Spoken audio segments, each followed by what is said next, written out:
Welcome. Well, last week I was watching something about putting reeds or developing the dam or developing the dam wall with greenery, native greenery, preferably water native greenery. And he had what we call bulrushes. And as you can see, they're not very healthy. They're pretty dry this time of the year, but as you can see, I have bulrushes around the dam. So what I've been doing is I've been pulling them up and then building little Pammy rock piles with rocks, wood. Pretty much what I'm trying to do is just replicate what's already here in the dam. Because one of the worst things we've done is we've gone and cleared everything. And so now there's just no natural ecosystem around our waterways. And hence why our dams dry up like this. Where if this was full of green, keeping the water in here with things deep rooted into the ground, it wouldn't dry up. So that is my goal. My goal is to bring this dam back to what it was 200 years ago, or 100 years ago before we got to it, and bring it back. Now what I've done is I have no idea what I'm doing, honestly. I have just read lots, watched lots, followed lots of people doing, the same thing in the same country, trying to bring back our land, our native land. And the reason you want to bring it back native first is because the native plants will live better and survive better in its own, area, so its own home. So it just makes sense. But I have also noticed, because our land is so dry, there's some of our plants that have never had to rejuvenate areas like this too. So some European species are also good because they will offer a lot of water into the system as well, and deep roots, and and then you can plant natives around it. So to me, what I'm going to do is I'm just going to try absolutely everything. So this one, I actually made it into like a little bay, and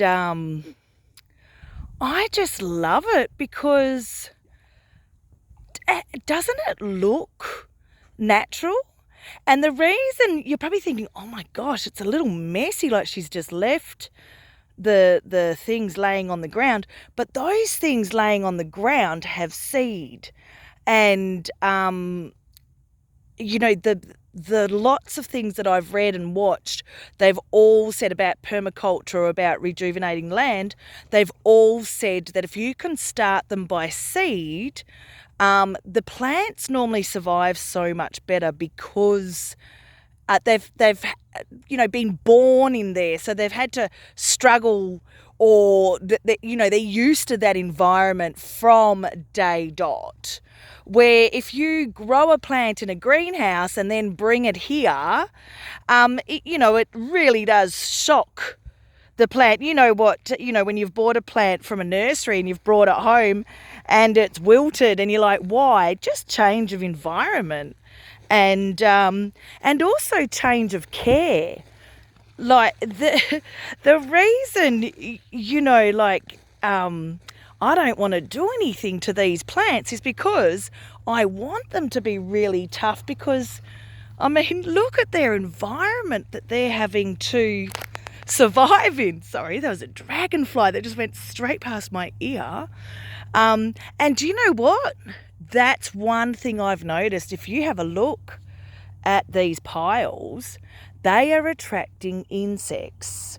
Now, what happens is there's a chain. So, first of all, the Balinese call them the little creatures. So, first of all, or the little animals, and that's, your ants and your dragonflies and your wasps and your bees and all of those little creatures will come, and check out. Like this one, I just put some extra sand on top.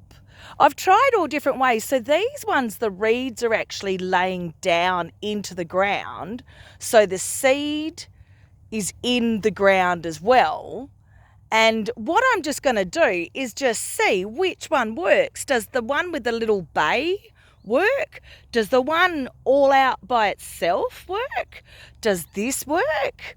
And I love, if you see on the other side of the dam, they're grouped together, which my sister helped me do that, and she commented that she really liked the aesthetics of them all grouped together. So, I just want to see what works, what doesn't. I'm going to try anything goes, but this is all free.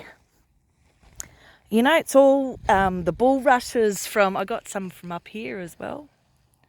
As you can see, it's just so dry, but the rains are coming. So it's, mid-March, so it's coming very soon. Now, what I did yesterday is I pulled some bulrushes from the back and I just chucked them in the water. And then this morning I just came and put some rocks around one, and then I've just left the other. But again, if you have a look, you can just see the insects really, really attracted to these. And this is such the circle of life. And I just want to document, I'm doing this for me so I can see what I've done. That was the starting of my little waterfall. I've had to stop because I've had people staying with me and we just haven't had time to do it. I have to admit though, I have really loved getting these bulrushes in because of the time of year it is. So the rain is coming and you can see little tiny things on the farm changing, like the birds are out for longer. There's little bits of green popping up. There's little dandelions popping up everywhere. So you can really see the season changing.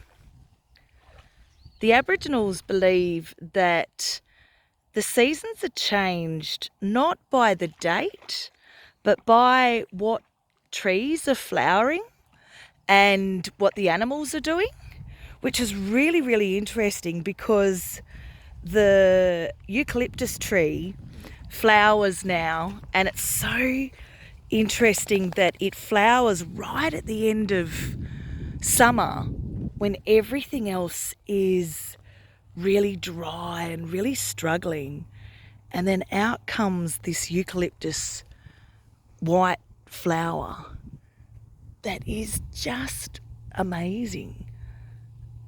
I haven't got one close to the dam flowering, which is interesting too. They don't all flower at the same time. I will really want to look into this because I've got a funny feeling that the ones that flower are the ones in the driest part of my block or of my property. And I think the reason that they flower is to give everything around them a nutrient boost. Nature is so, so clever.